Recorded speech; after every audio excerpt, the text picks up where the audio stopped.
A new lieutenant in a white neighborhood faces harsh prejudice from her colleagues. But when a patrol officer pulls a gun and yells, "Hands up, no," things spiral out of control. Will her bold actions turn the situation around and change the system for good? Watch till the end to see how she takes on this challenge. Subscribe to the channel so you don't miss new stories, and leave a comment. What would you do in her shoes? Lieutenant Rachel Thomas stared out at the city streets from the window of her unmarked police car, her mind buzzing with thoughts. She was on her way to the new precinct in one of the wealthiest neighborhoods in the city, a place known for its manicured lawns, grand houses, and a predominantly white population. Today was her first day at this new assignment, and while she was no stranger to challenges, she couldn't shake off a lingering feeling of unease. She had worked tirelessly to earn this promotion, and it hadn't come without its sacrifices. Being a black woman in law enforcement, she knew she would face scrutiny, skepticism, and perhaps even hostility, but Rachel was ready. She had faced prejudice before and had always risen above it. The morning sun reflected off the polished buildings, casting long shadows on the road as she drove. Rachel's mind drifted back to her previous precinct, where she had built a reputation as a tough but fair officer, one who didn't back down from doing what was right, even when it wasn't popular. She thought about her former colleagues, some of whom had become like family. She wondered how things would be different in this new environment. She'd heard stories about the tension within the department, the quiet whispers about not fitting in or shaking things up too much. But she had dealt with worse. As she neared the precinct, the atmosphere seemed to shift. The streets became cleaner, the cars more expensive, and the people walking on the sidewalks were dressed in fine clothes. She noticed the cautious glances from pedestrians, some quick, others lingering longer than necessary. She could almost hear their thoughts. What is she doing here? She had encountered these looks before, and they never failed to leave a sour taste in her mouth.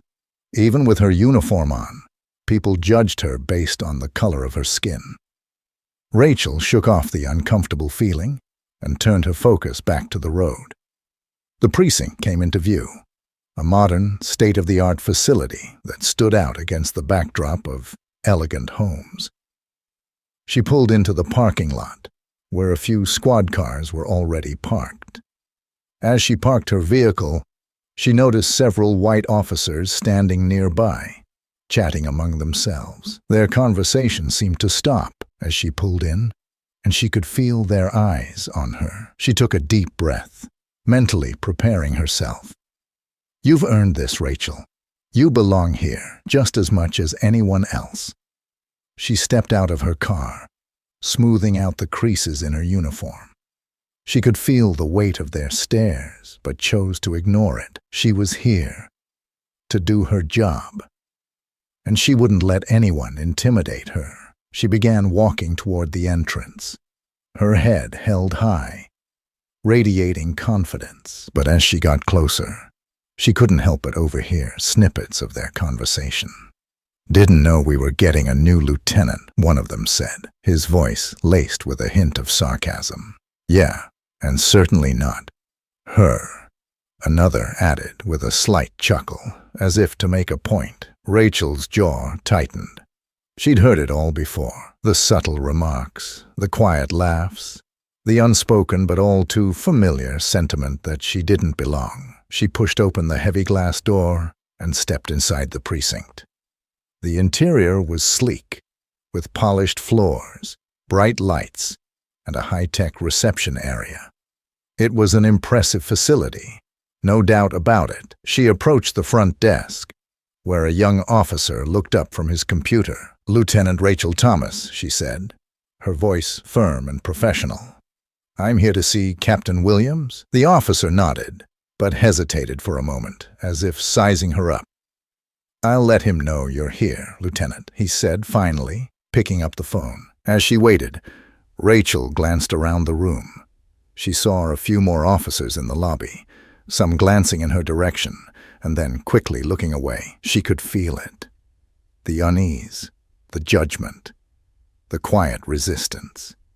She knew she would have to prove herself all over again, not just as a capable officer, but as someone who could lead, who could be respected despite the color of her skin.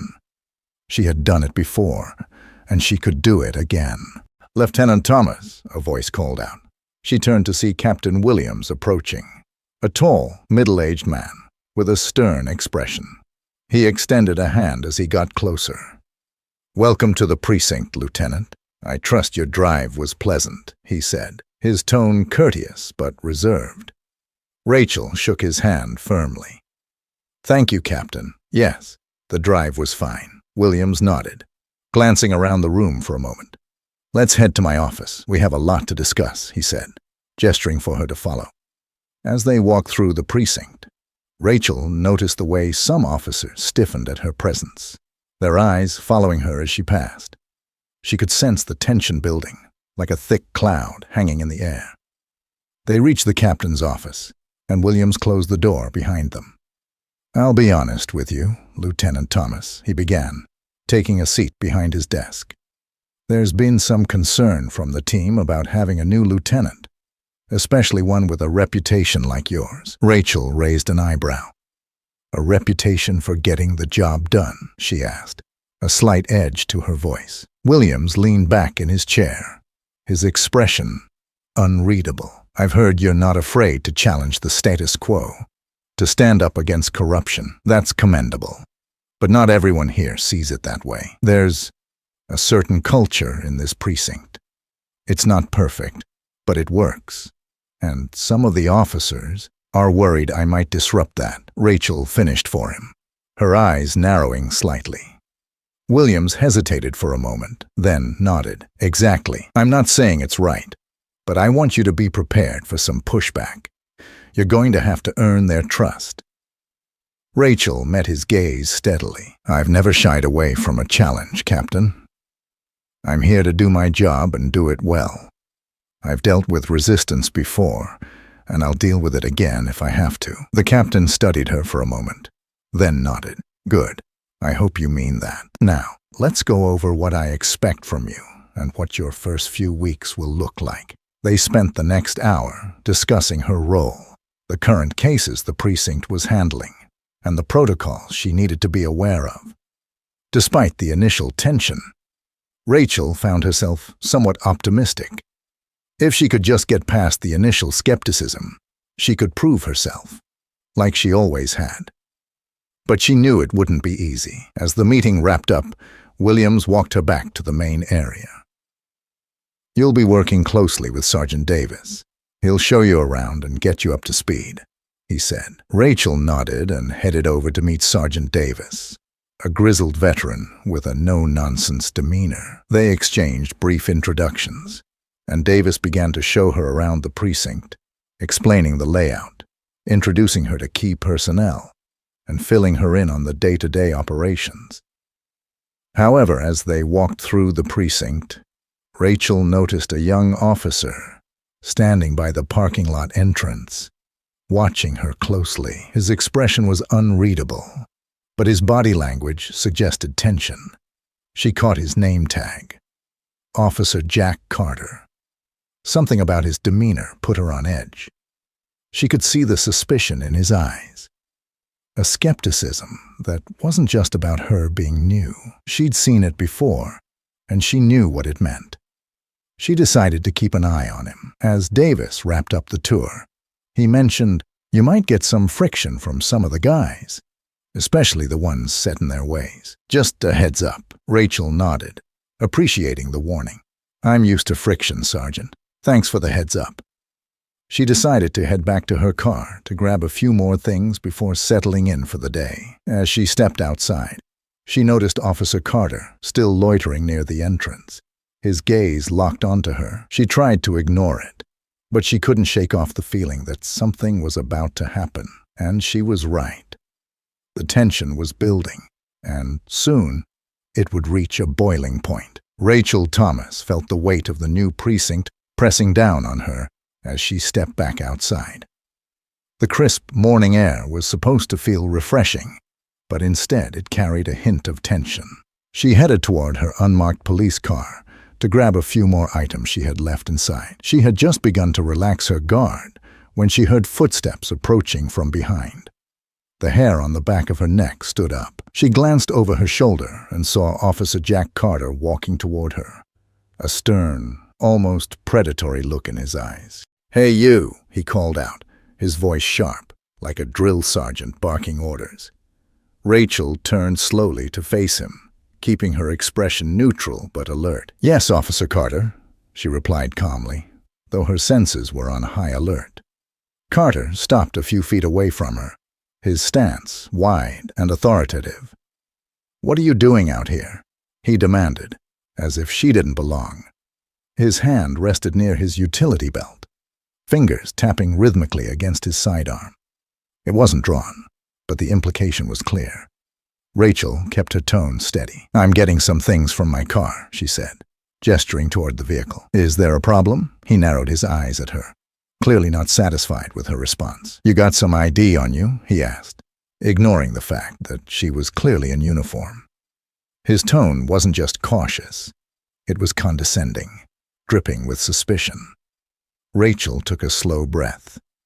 She knew this type. She had dealt with men like him before, officers who saw her as a threat simply because of her race and her rank. "I'm Lieutenant Rachel Thomas," she said, reaching for her badge. She held it up for him to see, her expression remaining composed. "Just transferred here. I'm sure you've been informed." Carter took a step closer, peering at the badge as if he expected to see something fraudulent. His eyes flicked between her face and the badge, his lips pressing into a thin line. "This looks real nice, but I don't know you, and I don't trust what I don't know," he said, his voice tinged with a barely concealed edge. Rachel felt the tension mounting. She knew she had to be careful with her words. "If you have any doubts, officer, you're welcome to call Captain Williams.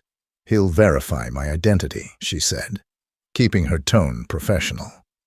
She didn't want to escalate the situation, but she wasn't going to back down either. Carter stared at her for a moment longer, his eyes narrowing with every second.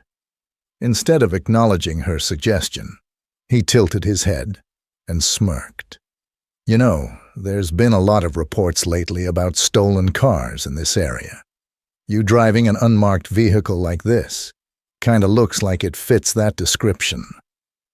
Rachel's heart rate quickened, but outwardly she remained calm. She knew where this was heading. "This is my assigned vehicle, Officer Carter, and I'd appreciate it if you treat me with the respect my position deserves," she replied, her voice firm. But Carter wasn't backing down. "I'm going to need you to step out of the car," he said, his hand now resting more firmly on his holstered gun. The other officers in the parking lot started to notice the growing tension and began to look over. A few of them exchanged curious glances, but no one intervened. Rachel's mind raced. She had just arrived at this precinct, and the last thing she wanted was a confrontation that would put her at odds with her new colleagues. But she also knew she couldn't show weakness in the face of blatant discrimination. "Is there a specific reason you're asking me to step out of my car?" she asked, her voice remaining even, though her eyes were locked onto his. Carter's smirk faded, replaced by a hard, cold stare. "You're not complying with a direct order, Lieutenant. I suggest you do as I say," he replied, his voice lowering to a menacing growl.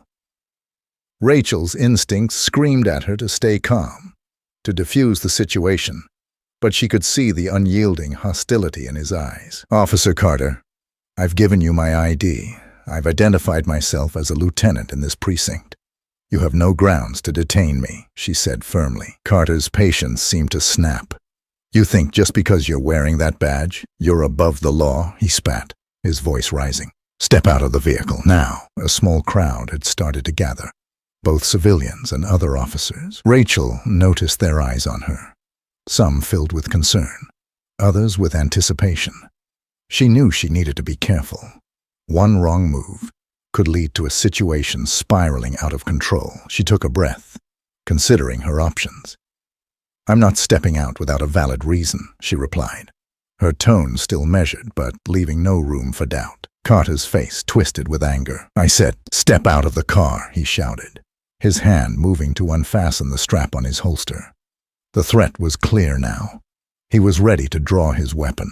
The crowd around them gasped, and Rachel could see phones being raised, cameras rolling. "Listen, Officer Carter, let's not do this," Rachel tried to reason with him, her hands slowly raising to show she wasn't a threat. "I'm not resisting, but I'm also not going to comply with an unlawful order. Call Captain Williams. He'll clear this up." But Carter wasn't listening. His face flushed with a mix of anger and fear. "Hands where I can see them," he yelled, his hand now gripping the handle of his gun. Rachel's heart pounded in her chest. She could feel the adrenaline surging through her veins, but she knew she had to keep her composure. She couldn't afford to lose control. "My hands are up, officer. I'm not a threat. Let's de-escalate this," she said, her voice firm but calm. "Shut up and get out of the car, now," Carter screamed, his hand starting to pull the gun from its holster. Rachel knew she had to act fast. She raised her voice, speaking loudly and clearly so everyone around could hear. "This is Lieutenant Rachel Thomas of this precinct. I'm being unlawfully detained by an officer who refuses to verify my identity. I'm requesting immediate intervention from a superior officer." The tension was palpable. Some officers in the crowd began to murmur, realizing that things had gone too far. One of them, a sergeant, quickly pulled out his radio, calling for Captain Williams to come to the scene. Rachel kept her eyes on Carter, who was visibly shaking now, his anger mixing with confusion and fear as he saw his colleagues' reactions. His authority was being challenged, and he wasn't sure how to regain control. "Put the gun down, Carter," one of the other officers called out, stepping forward cautiously. "She's a lieutenant. Let's not make this worse." But Carter wasn't ready to back down. "You all think she's one of us? You think she belongs here?" he shouted, his voice cracking. "She's a danger. She could be lying. Could be anyone." "Put it down, Carter," the officer repeated more firmly. Rachel felt her pulse thundering in her ears. She knew this was a critical moment. One wrong move, and he might pull the trigger. She kept her voice calm, steady. "Officer Carter, this is your last chance to step back and de-escalate. I'm not your enemy, but you're making a big mistake." Just as it seemed Carter was about to make a rash decision, Captain Williams arrived, his face a mix of shock and fury. "What the hell is going on here?" he barked, looking between Rachel and Carter. Carter's eyes darted to the captain, his grip on the gun loosening slightly. "Captain, she's your new lieutenant, Carter.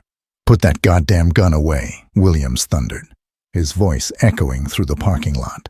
Carter froze, his face going pale as the realization set in. Slowly, reluctantly, he reholstered his weapon, his hands shaking. The crowd exhaled a collective sigh of relief, and Rachel finally allowed herself to breathe. But the damage was done. The phones were still recording, and the crowd was buzzing with energy. Rachel knew this wasn't over. She met Captain Williams' eyes, her own filled with a burning intensity. "We need to talk, Captain," she said, her voice steady, but brimming with a mix of anger and determination. "This is unacceptable, and it's not going away quietly." Williams nodded, clearly understanding the gravity of the situation. "Let's handle this inside," he said, motioning for her to follow him. "We've got a lot to discuss." Rachel followed him back inside the precinct, but she knew that this was just the beginning. She would not let this go. She couldn't. This wasn't just about her. It was about something much bigger. The battle lines had been drawn, and she was ready to fight. Back inside the precinct, the atmosphere was tense. Captain Williams led Rachel Thomas down a long corridor, his face set in a hard line. Rachel could feel the eyes of her new colleagues on her as they passed, whispers rippling through the room like an electric current. The news of the confrontation in the parking lot was already spreading, and it was clear that everyone had an opinion. Some were shocked. Others seemed quietly pleased. But most wore expressions of uncertainty and discomfort. Rachel's mind was still reeling from what had just happened. She had experienced her share of hostility in her career, but having a gun drawn on her by a fellow officer at her own precinct was a new low. She felt a storm brewing inside her, anger, frustration, a sense of deep betrayal, but she knew she had to stay focused. She couldn't let her emotions get the best of her, not now. They reached the captain's office, and Williams opened the door, gesturing for Rachel to enter. She stepped inside, taking a seat in front of his desk. Williams closed the door firmly behind them and took a deep breath before sitting down. "Lieutenant Thomas, I want to start by saying that what just happened out there is completely unacceptable," he began, his voice measured but stern. "I apologize on behalf of this precinct. Officer Carter's behavior was out of line, and we will be addressing it." Rachel nodded, but her expression remained tense. "Captain, with all due respect, out of line doesn't even begin to cover it. He drew a weapon on me, in front of civilians and other officers, and he did it because he refused to believe I belong here." Williams sighed, running a hand through his thinning hair. "I understand your frustration, Lieutenant. Believe me, I do. But you have to understand that there's a culture here that— A culture of what? Racism, paranoia, lack of professionalism." Rachel interrupted, her eyes blazing. "Because that's what it looked like to me. And that's what it's going to look like to everyone who sees the video footage that's already circulating online." Williams winced slightly. "Look, Thomas, I'm not here to defend Carter's actions. But I need you to understand that he's not the only one. There's a lot of tension in this precinct. People are on edge, especially with everything that's been going on lately." "And that justifies threatening a fellow officer?" Rachel shot back. "You've got people here who are so blinded by their biases that they're willing to escalate a situation to the point of violence without a second thought. That's not tension, Captain. That's a problem." Williams leaned back in his chair, his expression shifting from frustration to resignation. "You're right," he admitted after a moment. "It is a problem. But it's a problem that's not going to be solved overnight. We need to handle this carefully." Rachel crossed her arms, leaning forward slightly. "I want an immediate investigation into Carter's conduct, and I want it to be transparent. If this is how he treats a superior officer, I can't imagine how he's treating civilians." The captain nodded slowly. "An investigation will be conducted. I'll see to it myself. But, Lieutenant, I need you to understand that pushing too hard too fast could create more resistance. If you want to make changes here, you're going to need to play it smart." Rachel's eyes narrowed. She knew he was right, but it didn't make the situation any less infuriating. "I'm not here to play games, Captain. I'm here to do my job and make sure this precinct is up to the standards the public expects from us." Williams held her gaze for a long moment before nodding. "I respect that. I'll do what I can to support you, but you're going to have to earn the trust of the team. Today's incident isn't going to help with that." Rachel felt a cold knot form in her stomach. She knew she was walking into hostile territory, but she hadn't expected things to escalate this quickly. "I'm not here to win a popularity contest, Captain. I'm here to lead." There was a knock on the door, and Sergeant Davis stepped in, his face a mixture of concern and urgency. "Captain, Lieutenant, you both need to see this," he said, holding up his phone. "The video from the parking lot is already going viral. News outlets are picking it up." William's face tightened, and Rachel felt a surge of both dread and vindication. She stood up, taking the phone from Davis and watching the shaky footage of Officer Carter drawing his gun on her, shouting at her to get out of the car. The audio was clear enough to capture the fear and disbelief in the voices of the onlookers, and Rachel's own calm but firm responses. The video ended with Captain Williams arriving on the scene, ordering Carter to stand down. "This is exactly what I was talking about," Rachel said, handing the phone back to Davis.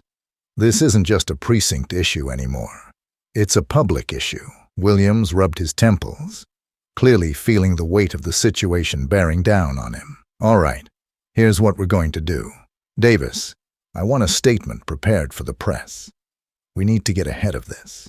Make it clear that we're taking this incident seriously and that an internal investigation is underway. Rachel nodded, but she wasn't satisfied. And what about Carter? What's happening with him right now? Davis glanced at Williams before responding. He's been pulled off duty for the time being. He's in the locker room cooling off. Rachel's jaw tightened. Cooling off? That's it. Williams held up a hand. Lieutenant, I know you're angry, but we have to follow protocol. We can't just throw him under the bus without due process. I promise you there will be consequences. Rachel took a deep breath, forcing herself to remain calm. She knew there was a right way to handle this, but that didn't make it any less frustrating. Fine, but I want to be kept in the loop, every step of the way. Agreed, Williams said, standing up.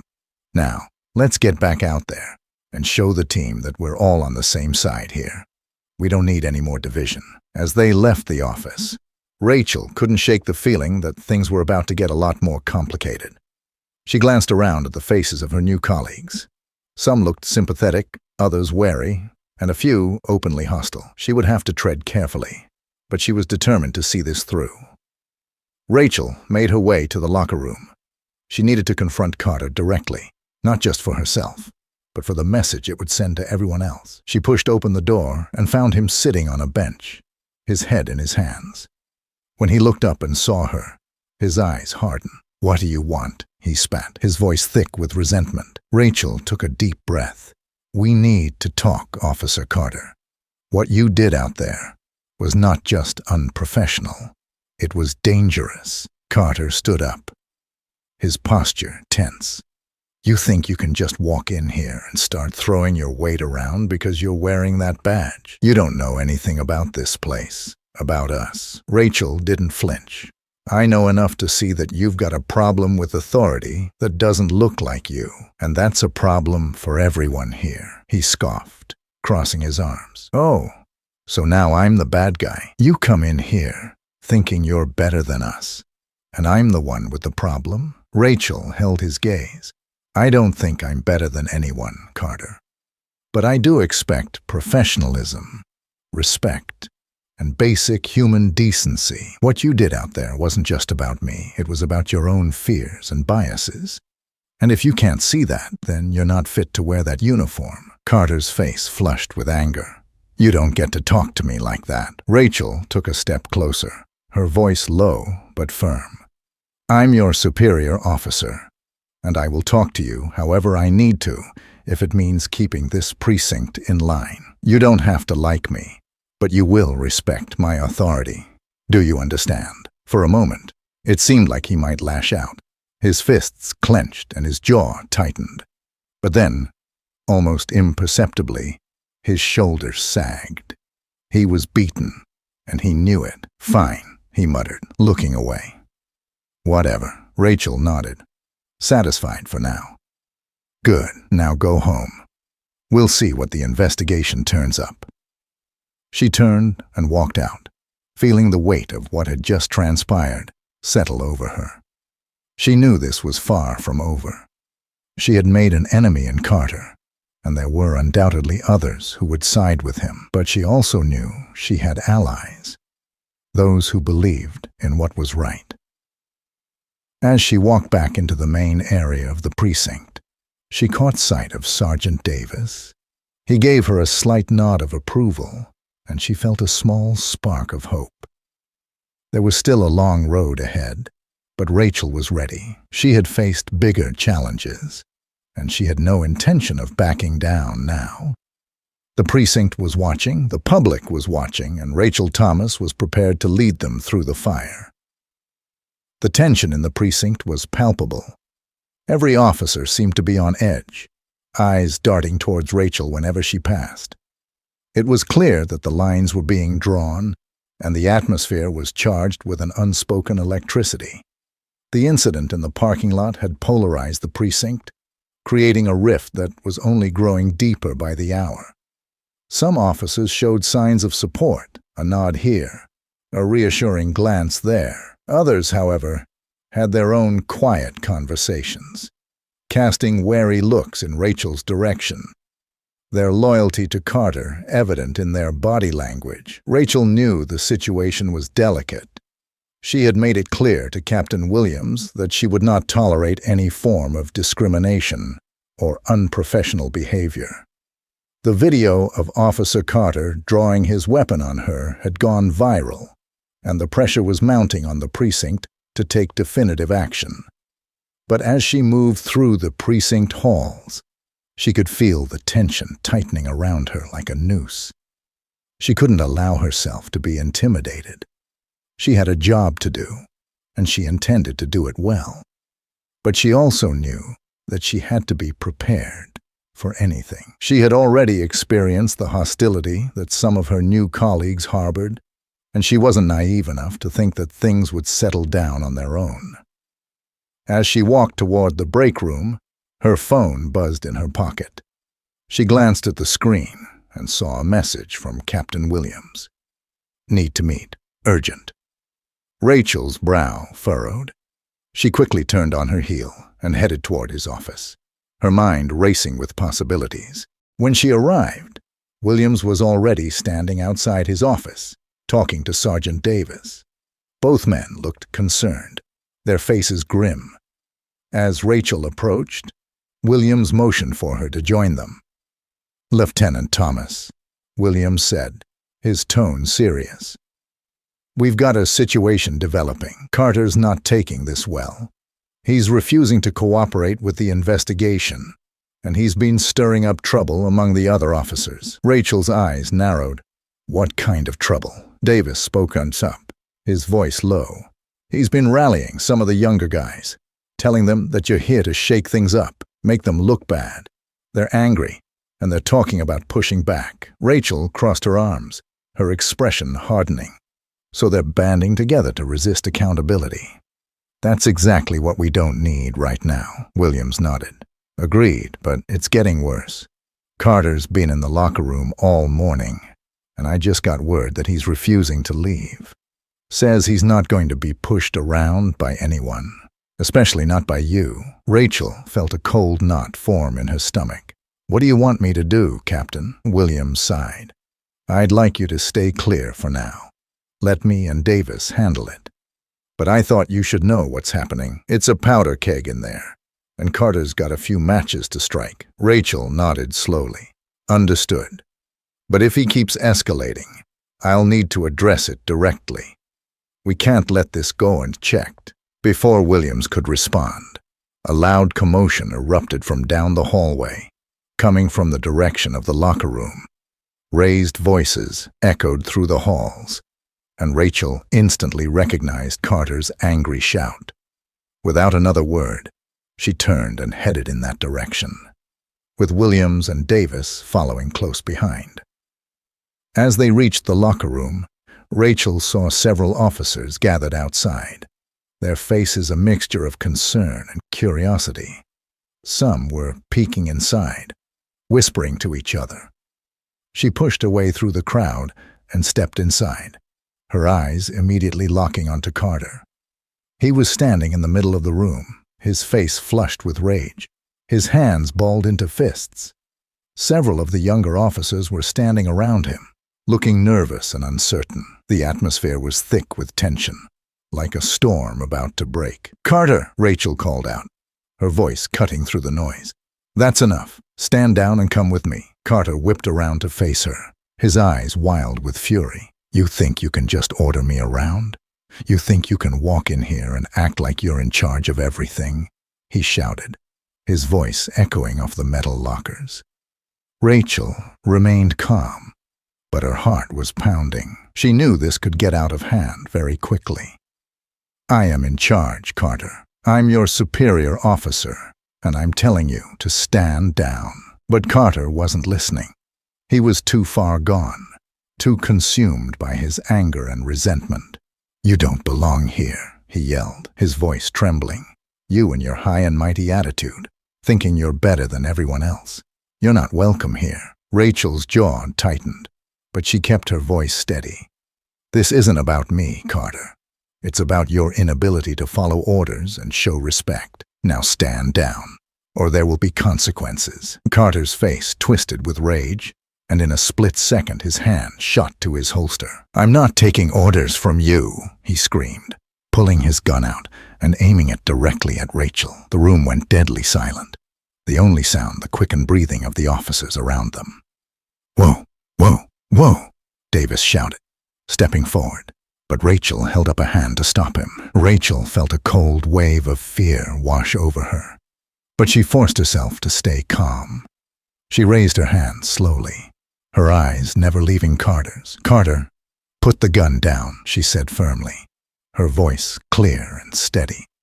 You don't want to do this. But Carter's eyes were wild, his hand shaking as he kept the gun trained on her. I'm done being pushed around by you. I'm done with all of this, he shouted, his voice breaking. Rachel knew she had to de-escalate the situation quickly. She could see the fear and desperation in his eyes. He wasn't thinking straight. Listen to me, Carter. You're angry. I get that. But pulling that trigger isn't going to solve anything. It's only going to make things worse. For you, for me, for everyone here. Carter's grip on the gun tightened, his knuckles white. You think you can just come in here and change everything? I've been here for years, and I'm not going to let you ruin everything I've worked for. Rachel took a slow, careful step closer, her hand still raised. I'm not here to ruin anything, Carter. I'm here to make this place better, for all of us. But this isn't the way to handle it. Put the gun down, and we'll talk. We can figure this out. But Carter wasn't listening. He was breathing heavily, his face a mask of rage and fear. I said I'm done, he screamed, his finger twitching on the trigger. Rachel's heart pounded in her chest. She could feel the tension in the room like a physical force, pressing down on her. She knew she had only seconds to act. Carter, I'm giving you an order. Put the gun down now. Suddenly, Carter's expression changed. His eyes widened, and he seemed to snap back to reality, realizing what he was about to do. His hand trembled, the gun wavering.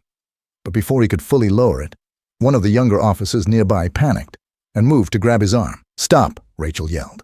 But it was too late. Carter jerked his arm away, and in the chaos, the gun went off. A deafening crack filled the room, and everything seemed to freeze. For a split second, Rachel thought she had been hit, but then she realized she was still standing, still breathing.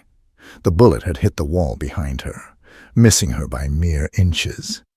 The room erupted into chaos. Several officers rushed forward, tackling Carter to the ground and disarming him. Others were shouting, trying to get control of the situation.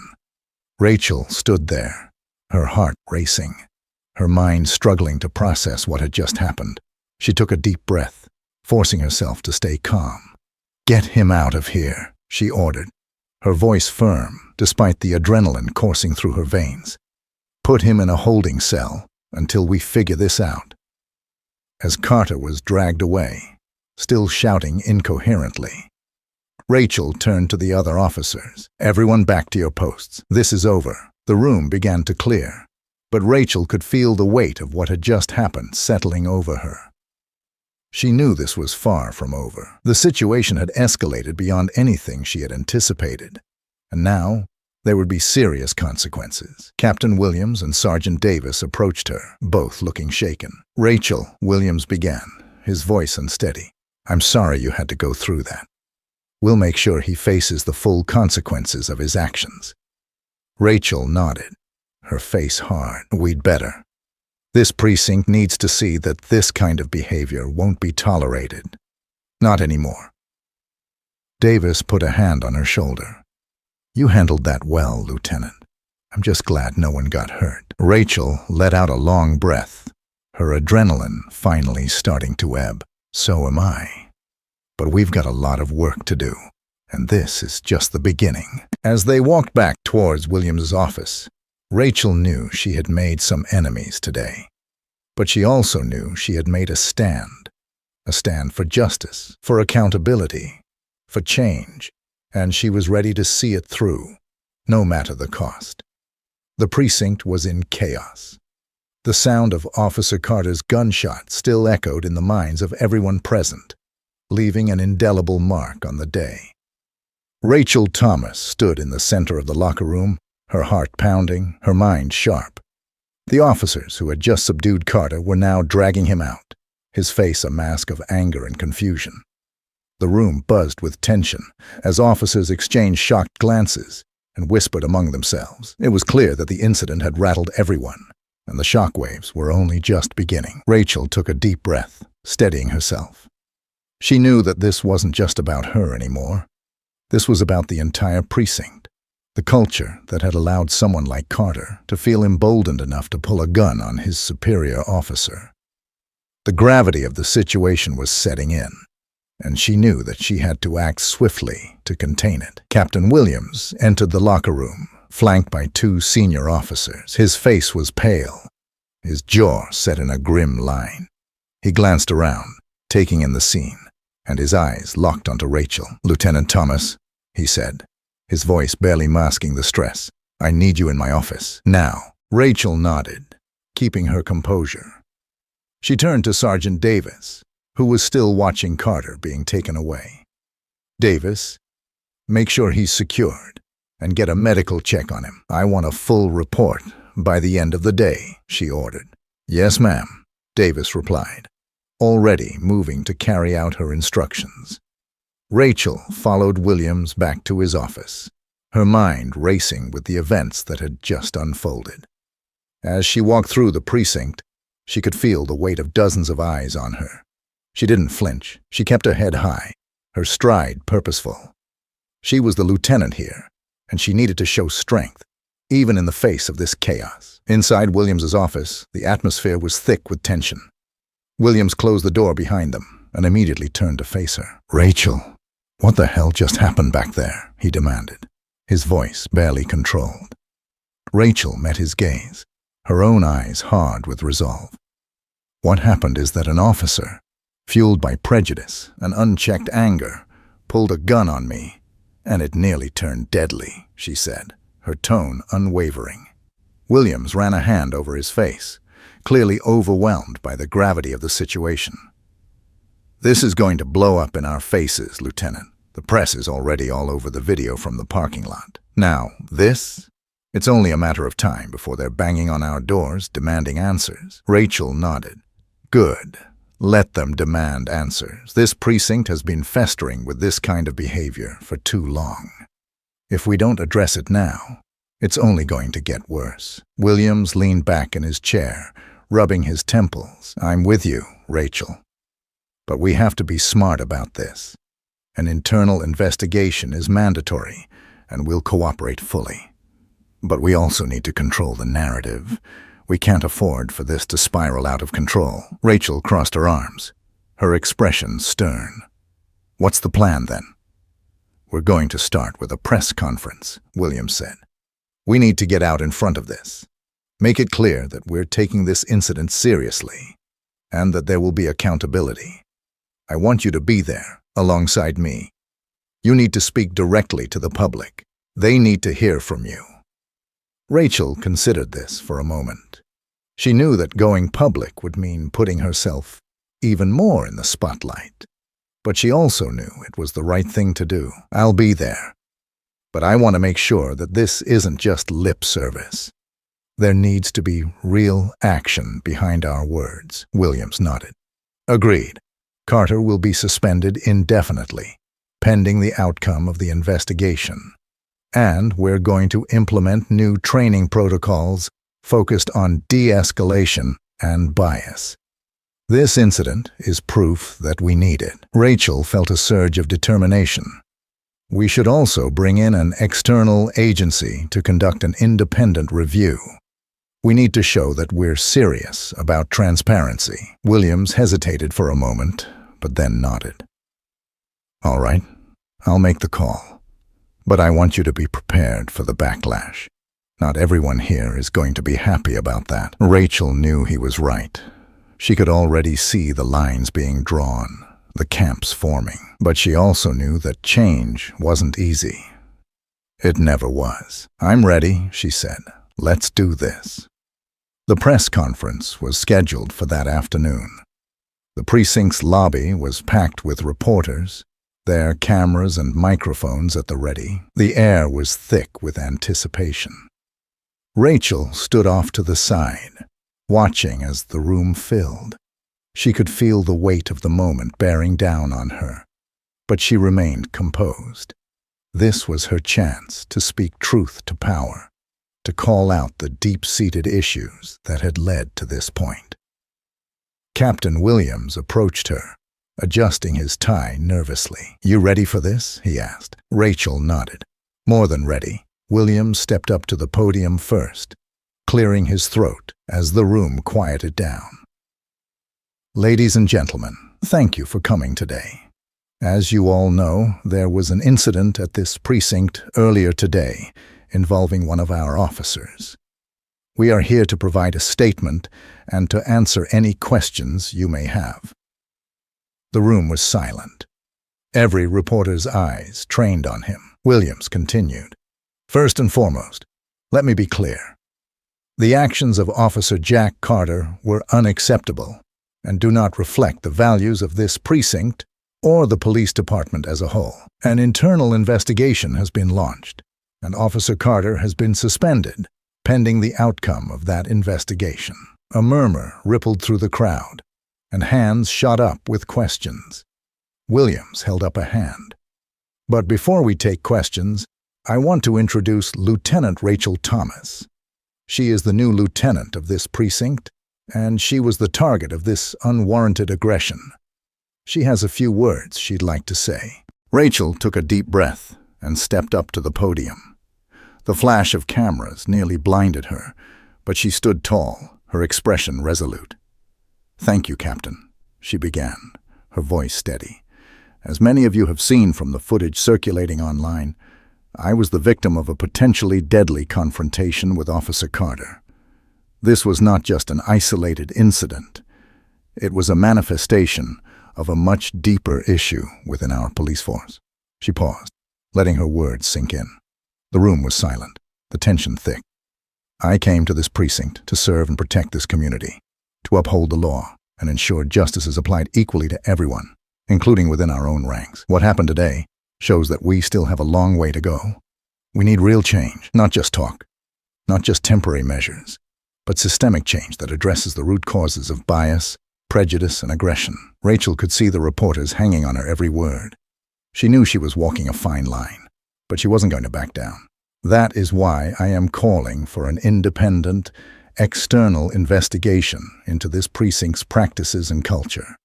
We need transparency, and we need accountability. Not just for the public's trust, but for the integrity of every officer who wears this badge and serves this community."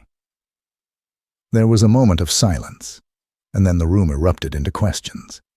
Rachel held up a hand. "I'll take questions now," she said, her voice firm. "But know this. I am committed to seeing this through. We owe it to ourselves and to the people we serve." The aftermath of the press conference was intense. The media response was swift, with headlines ranging from support for Rachel's stance to criticism of the precinct's handling of the situation. Within hours, news outlets were running segments on the culture of policing, bias training, and the need for reform. Rachel's phone buzzed constantly with messages, some supportive, others less so. Back in the precinct, things were even more tense. Rachel could feel the divide growing deeper.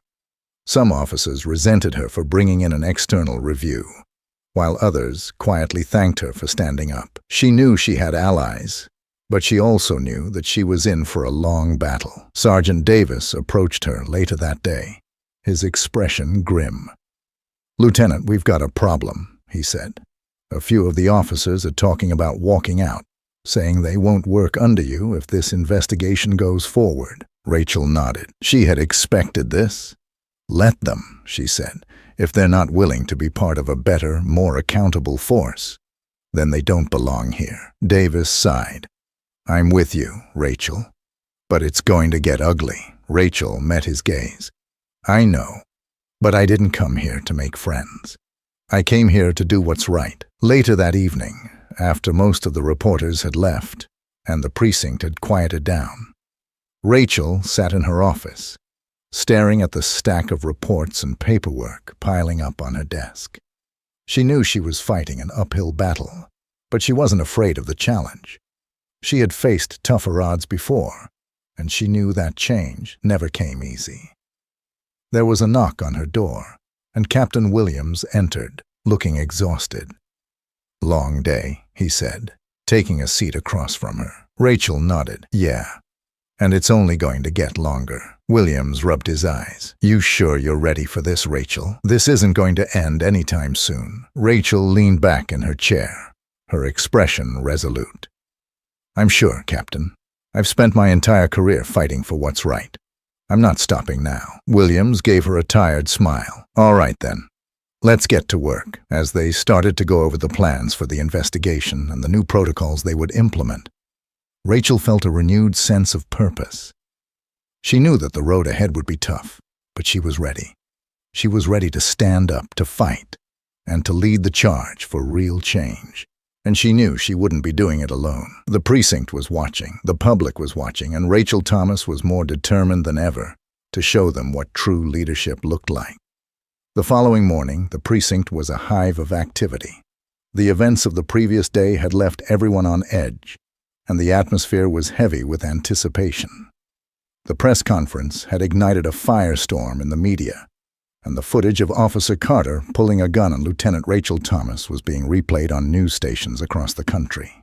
The precinct was under a microscope, and everyone knew it. Rachel arrived early, her face set with determination.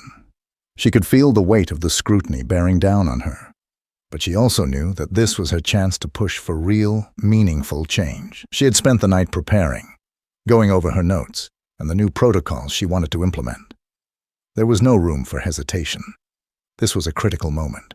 As she walked through the precinct, she could see the divide among her colleagues becoming more pronounced. Some officers nodded at her in support, while others turned away, their expressions hard and resentful. She knew that the pressure was getting to them. The independent investigation she had called for was underway, and it had sent shockwaves through the department. The culture that had allowed Carter's behavior to go unchecked was finally being exposed, and not everyone was happy about it. Rachel made her way to the briefing room, where Captain Williams and Sergeant Davis were already waiting. Several officers were seated around the large conference table, and she could sense their unease. The senior officers had a mix of apprehension and concern on their faces. The room fell silent as she entered, all eyes on her. "Good morning, everyone," she began, taking her place at the head of the table. "I know there's a lot going on right now, and I know some of you are feeling the pressure. But let's be clear, what happened yesterday was a wake-up call. We're not just dealing with an isolated incident. We're dealing with a systemic problem that needs to be addressed." A few officers exchanged glances, but no one spoke. Rachel continued, "I want to assure you that this investigation isn't about pointing fingers or punishing people without cause. It's about ensuring that we're all held to the same standard of accountability, that we're all serving this community with the integrity it deserves." Captain Williams nodded in agreement. "That's right. We're here to work together to make this precinct a better place. But we can't do that if we're divided. We need to come together and support each other through this process." One of the younger officers, Martinez, spoke up hesitantly. "Lieutenant, I hear what you're saying, but a lot of us are feeling like we're under attack. It's hard to focus on doing our jobs when we're worried about what's going to happen next." Rachel understood the concern. "I get that, Martinez. And I want you to know that I'm committed to making sure this process is fair and transparent. But we have to be willing to face the issues head-on. Ignoring them won't make them go away." Another officer, O'Connor, one of Carter's closest allies, crossed his arms and leaned back in his chair, his expression defiant. "And what about Carter? You're just going to throw him under the bus because he had a moment? You're going to ruin his career over one mistake? Rachel kept her tone measured. What Carter did wasn't a moment, O'Connor. It was a serious breach of protocol and an act of aggression that could have cost someone their life. We can't dismiss that as just a mistake. There are consequences to actions like that. O'Connor's face reddened with anger. So that's it? We're all just supposed to be afraid to do our jobs now? Afraid that we're going to be the next one hung out to dry? Rachel met his gaze steadily. No one is hanging anyone out to dry, O'Connor. But if you can't handle being held accountable for your actions, then maybe you need to think about whether you're in the right line of work. The room was silent for a moment, the tension palpable. Then Davis cleared his throat, stepping in to ease the situation. Look, we all know this isn't easy, but we need to stick together. The investigation is going to run its course, and we need to let it. In the meantime, we've got a job to do. Rachel nodded. Exactly. We're all here to serve this community. Let's not lose sight of that. As the briefing continued, Rachel could see that while some officers were coming around, others were digging in their heels. She knew it was going to take time to change the culture here, but she was committed to seeing it through. Later that day, Rachel sat in her office, reviewing the initial findings from the independent investigators. They were thorough, interviewing officers, reviewing past incident reports, and looking into the overall culture of the precinct. It was clear that there were deep-seated issues that needed to be addressed. As she read through the report, she felt a mixture of vindication and frustration. This was exactly what she had expected, but it was still disheartening to see it laid out in black and white. Her phone buzzed, breaking her concentration. It was a message from Captain Williams. "Come to my office. We have a situation." Rachel's heart sank slightly, but she got up and made her way to his office. When she arrived, she found Williams and Davis already there, looking tense. "What's going on?" she asked, closing the door behind her. Williams sighed, rubbing his temples. "We've got a problem. A group of officers, about a dozen, are threatening to walk out. They're saying they won't work under your command if this investigation continues." Rachel felt a wave of frustration wash over her. So what? They're trying to hold us hostage now? If they don't get their way, they're going to leave? Davis nodded grimly. Pretty much. They're saying it's a matter of trust, that they don't feel like you have their backs. Rachel shook her head. "I'm not here to back them up when they're in the wrong. I'm here to make sure we're doing our jobs right and serving this community with integrity." Williams leaned forward, his expression serious. "I know that, and you know that. But right now, they feel cornered, and that makes them dangerous. We need to defuse this situation before it gets worse." Rachel thought for a moment, then nodded. "All right, I'll talk to them, but I'm not going to compromise on accountability. If they're willing to stay and do the right thing, great. If not, they're free to leave." Williams and Davis exchanged a glance. Then Williams nodded. "Okay, let's get them in here and see if we can talk some sense into them." A short time later, the disgruntled officers were gathered in the briefing room, their expressions ranging from sullen to angry. Rachel stood at the front of the room, facing them head-on. She could feel the tension radiating off them, like a coiled spring ready to snap. "All right, listen up," she began, her voice clear and authoritative. "I understand that some of you are feeling like you're under attack right now. I get that this investigation is making you uncomfortable. But let me make one thing very clear. This is not about punishing people for the sake of punishment. This is about making sure that we're all held to the same standard of accountability." One of the officers, a sergeant named Quinn, crossed his arms and scowled. "And what about Carter? You're just throwing him to the wolves?" Rachel shook her head.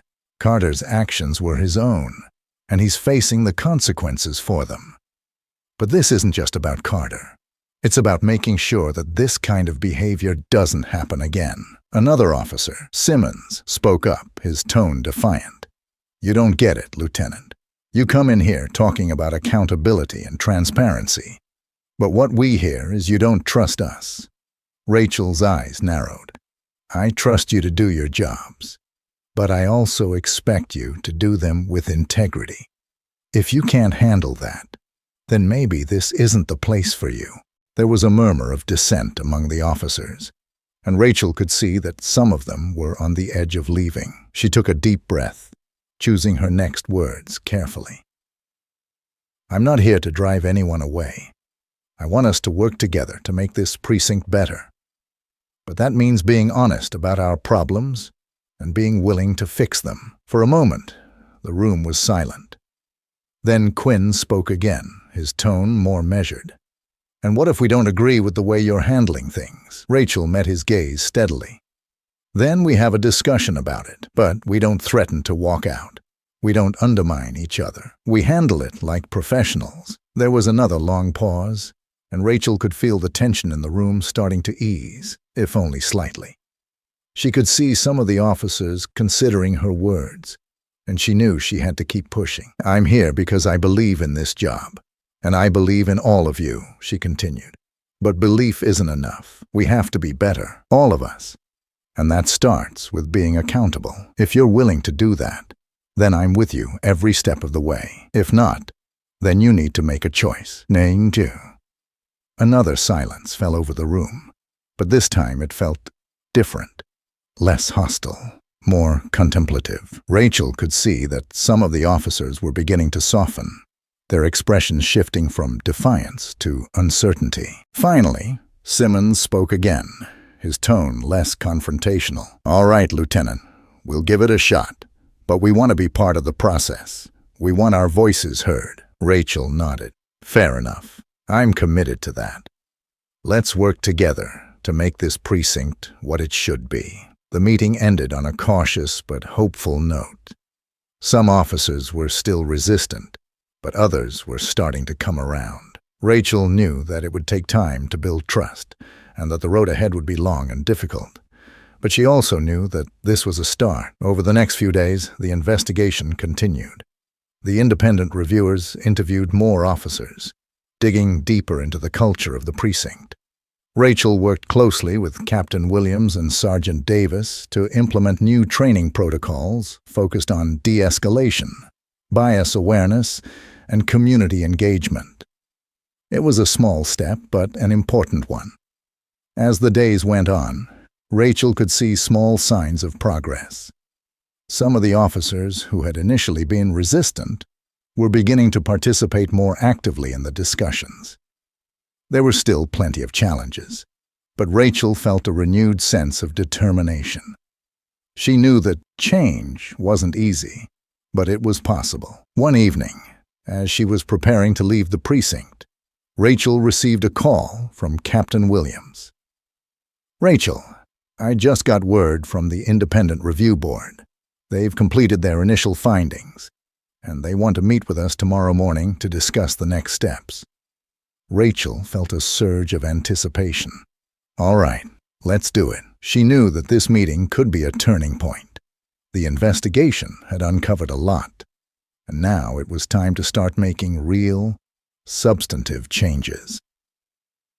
As she left the precinct that night, she felt a mix of exhaustion and hope. The fight was far from over, but they were moving in the right direction, and Rachel Thomas was ready to lead them every step of the way. The meeting with the Independent Review Board was set for early the next morning. As Lieutenant Rachel Thomas arrived at the precinct, she could feel a different kind of tension in the air, one that was filled with anticipation and uncertainty. Today would mark a significant moment in the push for change within the precinct. The findings of the review would either bolster her efforts to create a more accountable, fair police force, or potentially set back her plans. She knew the stakes were high. Captain Williams was already waiting in his office, looking over his notes and the initial reports from the external investigators. His face was drawn and weary, but there was a glimmer of determination in his eyes. He looked up as Rachel entered and gave her a nod. "Morning, Rachel," he said, his voice carrying a mix of fatigue and resolve. "You ready for this?" Rachel nodded. "I've been ready since the day I set foot in this precinct. Whatever the review board has to say, we have to be prepared to act. This isn't just about damage control anymore. This is about real change." Williams nodded in agreement. "Couldn't have said it better myself. Let's get in there and see what they have to say." The conference room was already filled with senior officers, members of the review board, and several department heads. The tension was palpable as Rachel and Williams took their seats. The head of the review board, a stern-looking woman named Dr. Eleanor Hayes, opened a thick binder and adjusted her glasses. "Good morning, everyone," she began, her voice crisp and authoritative. "We've conducted a thorough review of the incidents leading up to and following the confrontation involving Officer Carter and Lieutenant Thomas. Our findings are extensive, and they highlight several systemic issues that need immediate attention." Rachel sat up straighter, her heart pounding. This was it, the moment that would set the tone for the next phase of their efforts. Dr. Hayes continued. "First and foremost, we've identified a pervasive culture of mistrust and lack of accountability within this precinct. This has manifested in various forms, from subtle biases to overt acts of aggression, as seen in the incident with Officer Carter. There is a clear need for a comprehensive overhaul of training programs, as well as leadership practices that reinforce a more inclusive and accountable culture." A murmur rippled through the room.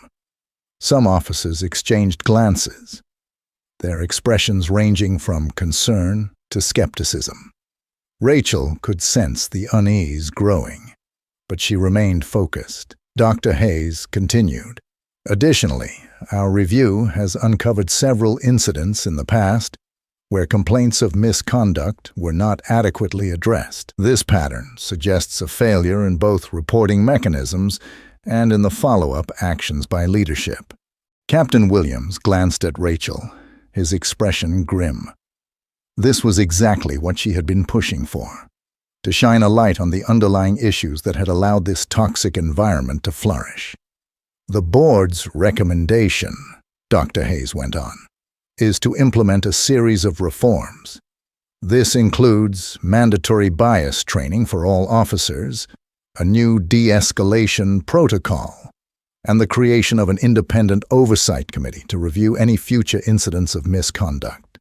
Furthermore, we suggest a restructuring of the leadership framework to ensure that officers who demonstrate problematic behavior are identified early and given appropriate guidance, or, if necessary, disciplinary action." Rachel felt a sense of vindication, but she knew this was only the beginning. The real work was yet to come. Williams cleared his throat. "Thank you, Dr. Hayes, for your thorough review and recommendations. I want to assure everyone here that we take these findings seriously, and we are committed to making the necessary changes to improve our precinct and regain the trust of the community." He turned to Rachel. "Lieutenant Thomas, would you like to add anything?" Rachel stood, her gaze steady as she addressed the room. "These recommendations are a wake-up call for all of us. We have a responsibility, not just to each other as colleagues, but to the people we serve. Change is never easy, but it is necessary, and it starts with us, right here, right now." She could see the varied reactions in the room, some nodding in agreement, others crossing their arms defensively. But she pressed on. "I'm committed to this process, and I hope you all are too, because this isn't just about fixing what's broken, it's about building something better." Dr. Hayes nodded approvingly. "Thank you, Lieutenant Thomas. We'll be monitoring the implementation of these reforms closely. We expect to see progress, and we'll be conducting follow-up evaluations to ensure compliance and effectiveness." With that, the meeting adjourned, but the atmosphere in the room remained heavy. The officers began to disperse, some heading back to their duties, others lingering to discuss what they had just heard. Rachel and William stayed behind with Dr. Hayes to go over some of the finer details. Over the next few weeks, the precinct became a flurry of activity as the new initiatives began to roll out. The bias training sessions were mandatory for all officers, and while some grumbled about it, Rachel could see the beginnings of a shift in attitudes. She attended every session, leading by example and showing that no one, not even the leadership, was exempt from these changes. The Independent Oversight Committee was established, composed of community leaders, legal experts, and even a former police officer who had been outspoken about the need for reform. Their presence was a reminder that the days of unchecked authority were coming to an end. Rachel also worked closely with Sergeant Davis and a few other supportive officers to develop a de-escalation protocol that would be integrated into their daily operations. She knew this would be a tough sell for some, especially those who had been used to a more aggressive approach, but she remained firm.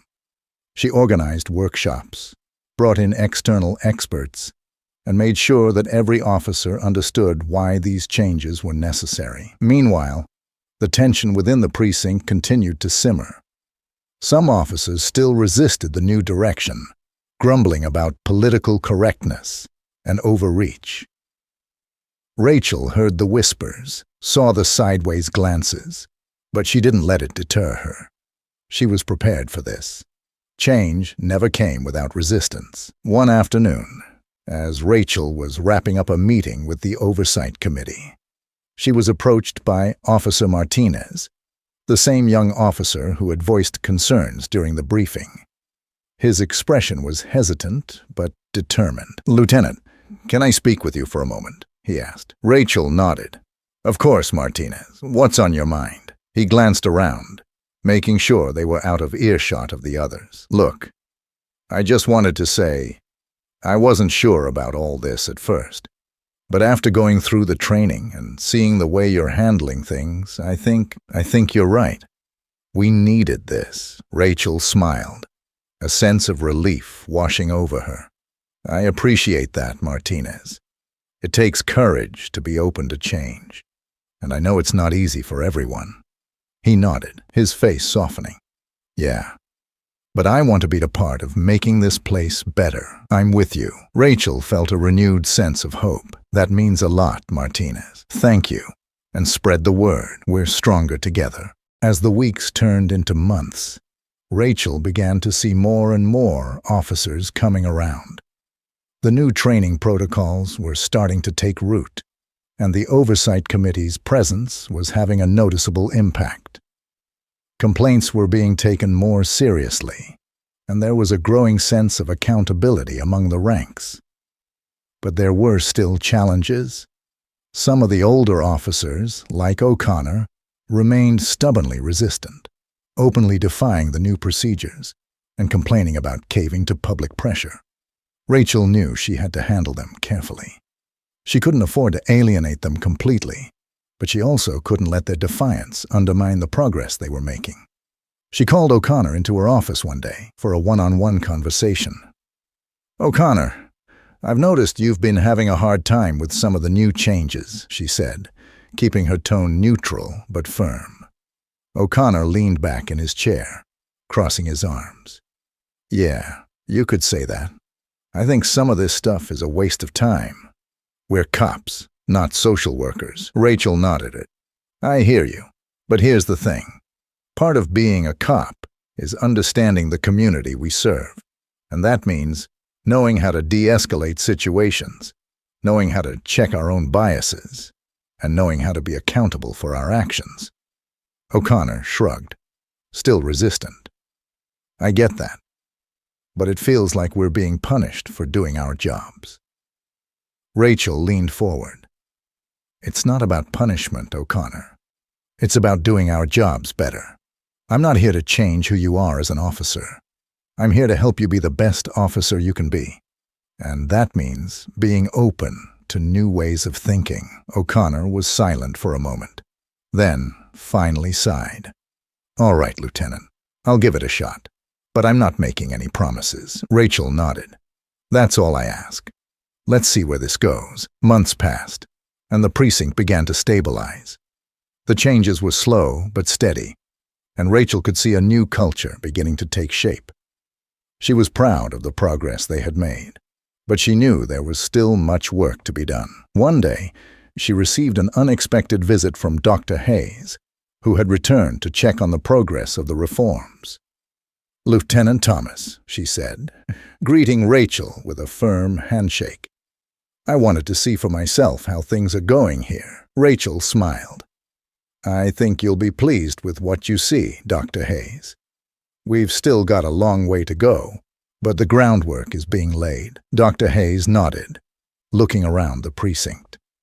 "I've been hearing good things, and I have to say, it's not often we see such a committed effort to change from within." Rachel felt a swell of pride. "It's been a tough road, but I believe in what we're doing here. I believe in this team." Dr. Hayes smiled.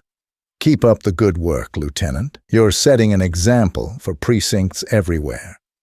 As Dr. Hayes left, Rachel took a moment to reflect on how far they had come.